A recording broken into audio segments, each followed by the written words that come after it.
नमस्कार, मैं हूं श्वेता झा और आप देख रहे हैं आज तक बुलेटिन में सबसे पहले बात इस वक्त की बड़ी खबर की। हरियाणा में जाट आरक्षण की मांग को लेकर हिंसा थमने का नाम नहीं ले रही है। उग्र प्रदर्शनकारियों ने जींद में बूढ़ाखेड़ा नाम के रेलवे स्टेशन पर आगजनी की।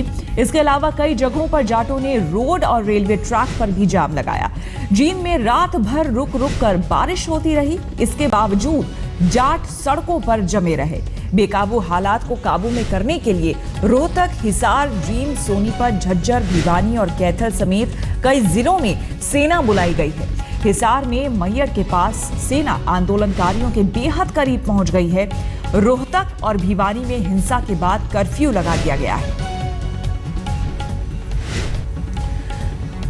और इस वक्त हमारे संवाददाता सतेंद्र चौहान रोहतक से हमारे साथ फोन लाइन पर जुड़ चुके हैं।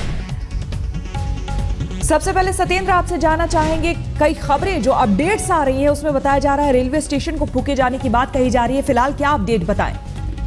देखिए श्वेता, सबसे पहले मैं आपको बताना चाहूंगा कि जो कर्फ्यू की बात रोहतक और भिवानी में कही जा रही है, तो रोहतक में अभी तक कर्फ्यू लग नहीं पाया है। हालांकि ऐलान कल कर दिया गया था, क्योंकि यहाँ पर जो है जितनी संख्या में सेना चाहिए थी वो पहुंच नहीं पा रही है। इसकी वजह ये है कि रोहतक के आसपास के जितने भी जिले हैं वहां से सड़क मार्ग बिल्कुल पूरी तरीके से बंद किया हुआ है। रेलवे ट्रैक्स पर प्रदर्शनकारी बैठे हुए हैं, तो एकमात्र विकल्प है हवाई, और उसी के लिए अब कोशिशें की जा रही हैं। लगातार सेना के हेलीकॉप्टर जो है दिल्ली से जो है आर्मी और बीएसएफ के जो पैरामिलिट्री फोर्सेज हैं उनके जवानों को रोहतक में पुलिस लाइन में इकट्ठा कर रहे हैं। और इसके बाद जो है रोहतक पुलिस के एसएसपी से अभी हमारी बात हुई है, वो कह रहे हैं कि जल्द रोहतक शहर में फ्लैग मार्च निकाला जाएगा। जब तक सेना इकट्ठी हो जाएगी उसके तुरंत बाद जो है फ्लैग मार्च निकाला जाएगा। लेकिन अपडेट मैं आपको ये बताना चाहूंगा कि इस वक्त भी पूरा रोहतक और आसपास के जितने भी इलाके हैं प्रदर्शनकारी जैसे कल बैठे हुए थे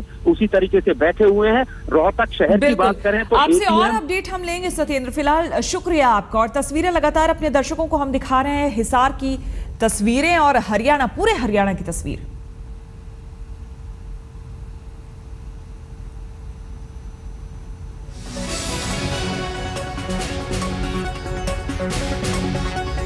और इस वक्त बहादुरगढ़ से हमारे संवाददाता आतिर खान हमारे साथ जुड़ गए हैं। आतिर, पूरा हरियाणा इस वक्त सुलग रहा है और जहां पर आप हैं बहादुरगढ़ हरियाणा का गेटवे कहा जाता है इस जगह को, वहां पर फिलहाल क्या स्थिति है, बताएं। देखिए, न सिर्फ बहादुरगढ़ रोहतक के आसपास जितने भी इलाके हैं वहाँ पर स्थिति अभी तनावपूर्ण बनी हुई है। और मेरे पीछे राष्ट्रमार्ग 10 है, तो मालूम पड़ रहा है कि वो राष्ट्रमार्ग नहीं, किसी कॉलोनी की कोई सड़क है, क्योंकि आगे जगह जगह जैम लगाए हैं आंदोलनकारियों ने। उनको काफ़ी क्रोध है, इसको लेकर सरकार को भी चिंता है। और केंद्र सरकार की कल देर रात बैठक हुई इस पूरे मामले को लेकर, इस पूरे मामले को डिस्कस किया गया। और फिर जो आंदोलनकारी हैं उनसे भी ये अपील की गई है कि हिंसा से कोई हल नहीं निकल सकता, बातचीत से ही कोई हल निकलेगा। हमने पहले भी देखा है, गुर्जर आंदोलन जब हुआ था आरक्षण के लिए तब भी ये स्थिति उत्पन्न हुई थी और फिर बातचीत से ही कोई हल निकला था। लेकिन फिलहाल क्योंकि आंदोलनकारी काफ़ी क्रोधित हैं, जगह जगह उन्होंने जैम लगाए हैं, वो अपनी बात मनवाना चाहते हैं। लेकिन इसमें समस्या ये है क्योंकि सुप्रीम कोर्ट के निर्देश हैं पूरे मामले में, इसको लेकर जो हरियाणा सरकार है तुरंत अभी कोई इसका हल नहीं निकाल सकती। बातचीत से ही कोई हल निकलेगा, उसके बाद ही जो है कोई हल निकल सकता है। लेकिन फिलहाल स्थिति गंभीरपूर्ण है। बिल्कुल, आपसे आगे भी अपडेट लेते रहेंगे और इसी खबर पर हालांकि हम बने हुए हैं। और रोहतक से हमारे संवाददाता सतेंद्र चौहान हमारे साथ जुड़ गए हैं। सतेंद्र, रोहतक के हालात ऐसे हैं कि आर्मी को भी चॉपर का इस्तेमाल करना पड़ा है वहां पर उतरने के लिए। ऐसे में जो वहां की जनता है, वहां जो लोग रह रहे हैं, उनके क्या हालात हैं?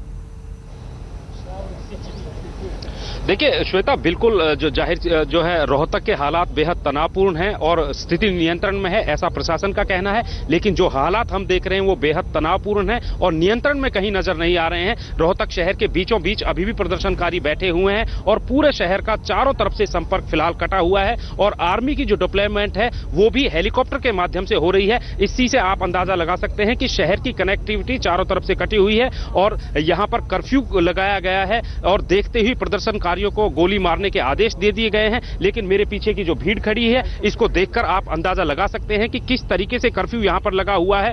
पूरे शहर पर प्रदर्शनकारियों का कब्जा है, जगह जगह पर प्रदर्शन हो रहे हैं और प्रशासन फिलहाल ये कह रहा है कि जल्द फ्लैग मार्च किया जाएगा, क्योंकि अभी सेना को इकट्ठा किया जा रहा है और जब सेना पूरी तरीके से इकट्ठा हो जाएगी उसके बाद शहर में फ्लैग मार्च निकाला जाएगा। जी श्वेता, बिल्कुल, बहुत बहुत शुक्रिया आपका सत्येंद्र, तमाम जानकारी के लिए अपडेट लेते रहेंगे। रुकेंगे एक और छोटे से ब्रेक के लिए, आप देखते रहिए आज तक।